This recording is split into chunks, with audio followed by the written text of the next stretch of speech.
Mwalimu maliza. Alikuwa amepotea, Ndio mwalimu. naye ameonekana. Wapendwa, when the game is over, we shall all go back home. Mwalimu, Na mtumishi, Yesu anarudi. Yesu anarudi. Na Yesu anatuambia kwamba Na mtumishi, naja upesi. Yesu anakuja upesi. Akija mwalimu, Na mtumishi, akukuta mimi na wewe kama tuko tayari, apate tukiwa ili tayari. tuweze kumpokea mawinguni. Na mtumishi, Na ukigairi hayo, mshahara wa dhambi ni mauti.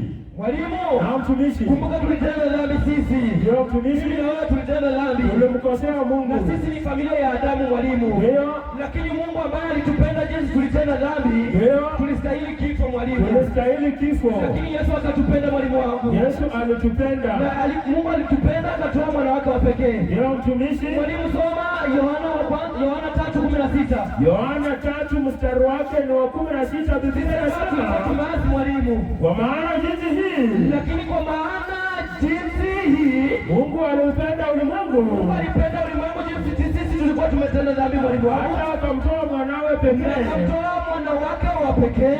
ili kila mtu amwaminie. Mwalimu, sio mtu mmoja mwalimu, soma. Wote wanaomwamini wasipotee, Mwalimu, hili nini mwalimu wangu?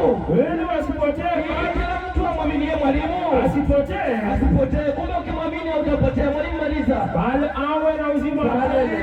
Awe Na uzima wa milele. Mwalimu, soma 17. Mstari wa 17 Biblia inasema, Pumzi ya Mungu inaendelea ikisema nini mwalimu? maana Mungu hakumtuma mwana Lakini Mungu ambaye ulimwenguni, upendo hakumtuma mwana wake afanye nini mwalimu? hakumtuma ulimwenguni ili ahukumu, Wana ulimwengu ili kuja kufanya nini? ili ahukumu, Mwalimu, maliza. bali ulimwengu ukolewe katika yeye. Mungu ambaye ni baba yetu alituma mwana wake ili kuja kutuokoa sisi. Ya mtumishi, Na wewe ambaye hautaamini mwalimu, soma 18. mstari wa 18 Biblia inasema, Pumzi ya Mungu inasema, amwaminie yeye hahukumiwi, wewe utaamini Mungu utafanya nini mwalimu? hautahukumiwa. Hautahukumiwa wewe. Asiyeamini Lakini wewe ambaye hautaamini amekwisha wewe kuhukumiwa, umekwisha kufanya nini mwalimu? umekwisha kuhukumiwa, Umekwisha kuhukumiwa kwa sababu sababu gani mwalimu? hakuliamini jina la mwana pekee wa Mungu. Mwalimu, Na mtumishi, Mungu alikupenda jinsi ulivyo. ya mtumishi, Mungu anataka mtu mwenye dhambi kama wewe na mimi, ndio